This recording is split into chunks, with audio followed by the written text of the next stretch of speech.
ఈరోజు ఈ ప్రోగ్రాంకు వచ్చినటువంటి ఇన్ఛార్జీలు సీనియర్ నాయకులు ఆదోని శాసనసభ్యులు సాయి ప్రసాద్ రెడ్డి గారు, అలాగే మంత్రాలయం శాసనసభ్యులు బాలయ్య రెడ్డి గారు, ఆలూరు శాసనసభ్యులు విరూపాక్ష గారు, పత్తికొండ మాజీ శాసనసభ్యురాలు శ్రీదేవమ్మ గారు, అలాగే ఎమ్మిగనూరు మాజీ శాసనసభ్యురాలు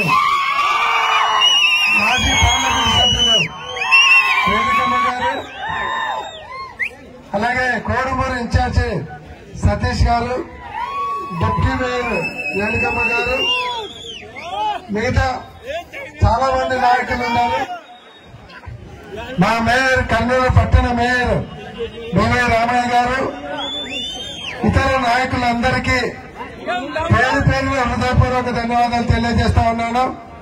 ఈరోజు ఈ ప్రోగ్రాం ఫీజు రియంబర్స్మెంట్ చెల్లించకుండా 3,500 కోట్లు బకాయిలు పెట్టినందుకు, అలాగే నిరుద్యోగులకు ఇస్తానన్నటువంటి 3,000 రూపాయలు అంటే పోయిన 9-10 నెలలు 30,000, రాబోయే 36 నెలలు అంటే దాంట్లో కూడా బడ్జెట్ పెట్టలేదు కాబట్టి అదొక 36,000, 66,000 ప్రతి నిరుద్యోగికి అప్పు చెల్లించేలాగా ఒత్తిడి తీసుకొని రావాలని, అలాగే ఏదైతే రైతులకు ఇస్తామన్నటువంటి 20,000 రూపాయలు రైతు బంధు కార్యక్రమానికి, అలాగే ఏదైతే మహిళలకు ఇస్తామన్నటువంటి 1,500 దాన్ని ఇంప్లిమెంట్ చేసేలాగా ప్రతి ఒక్కరికి ఇచ్చేలాగా దాని మీద కూడా ఒత్తిడి తీసుకోవడానికి, ఏవైతే మీరు సూపర్ 6 హామీలు అలాగే 20 లక్షల ఉద్యోగాలు కల్పిస్తామని చెప్పి ప్రజలను మోసం చేసి మొదటి సంవత్సరంలో కనీసం 10 ఉద్యోగాలు కూడా కనీసం 1000 ఉద్యోగాలు ఇవ్వలేనటువంటి పరిస్థితి. కాబట్టి ఇన్ని రకాలుగా మోసం చేశారు. తక్షణమే నిరుద్యోగ భృతి, విద్యార్థులకు ఫీజు రియంబర్స్మెంట్, అమ్మకు తల్లికి వందనం కింద ప్రతి పిల్లవాడికి 15,000 పోయిన సంవత్సరం ఎగరగొట్టారు. ఈ సంవత్సరం బడ్జెట్ లో కూడా తక్కువ పెట్టారు. కాబట్టి పోయిన సంవత్సరాన్ని ఈ సంవత్సరాన్ని కలిపి ఇచ్చేలాగా ప్రభుత్వం మీద ఒత్తిడి తెచ్చేయడానికి జగన్మోహన్ రెడ్డి గారి పిలుపుకోతో ఈ కార్యక్రమానికి ఏర్పాటు చేయడం జరిగింది. దీనికి విచ్చేసి దీన్ని విజయవంతం చేసినటువంటి నాయకులకు, కార్యకర్తలకు అందరికీ పేరు పేరున ధన్యవాదాలు తెలియజేస్తా ఉన్నాను. ఇప్పుడు మంత్రాలయం శాసనసభ్యులు బాలయ్య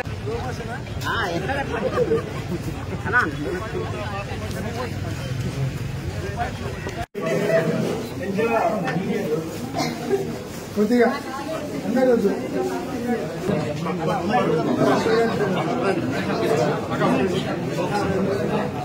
రిప్రజెంటేషన్ ఎక్కడ ఉంది?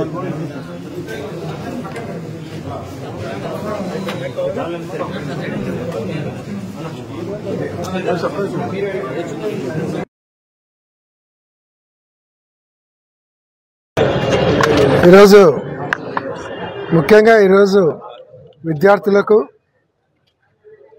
చంద్రబాబు నాయుడు చేతిలో మోసపోయినటువంటి నిరుద్యోగ యువతకు, అలాగే అమ్మఒడి ఇస్తానని చెప్పి తల్లికి వందనం చేతిలో చంద్రబాబు నాయుడు చేతిలో మోసపోయినటువంటి తల్లుల కోసం, ఏదైతే 1,500 ఇస్తానని మోసం చేసినాడో అటువంటి అక్క చెల్లెమ్మల కోసం, వాళ్ళందరూ ఏదైతే రైతన్నలకు 20,000 మోసం చేసినాడో చంద్రబాబు నాయుడు రైతన్నల కోసం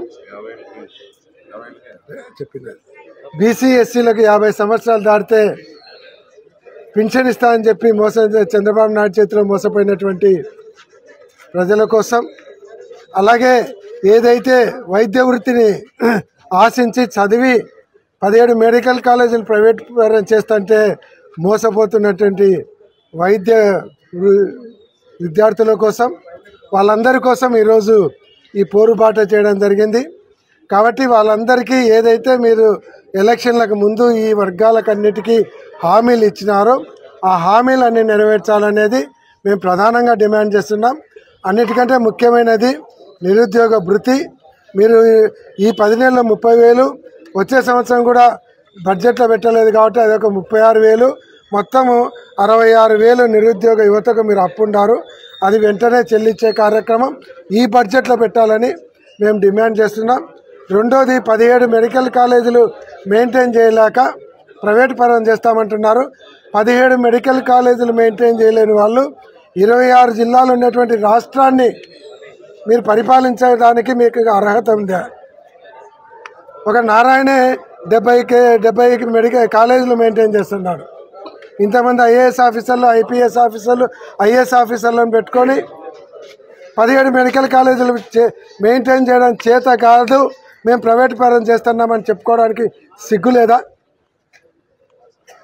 నీ 40 సంవత్సరాల మీ అనుభవం ఏమైంది? గాడిదలుగా నీకే.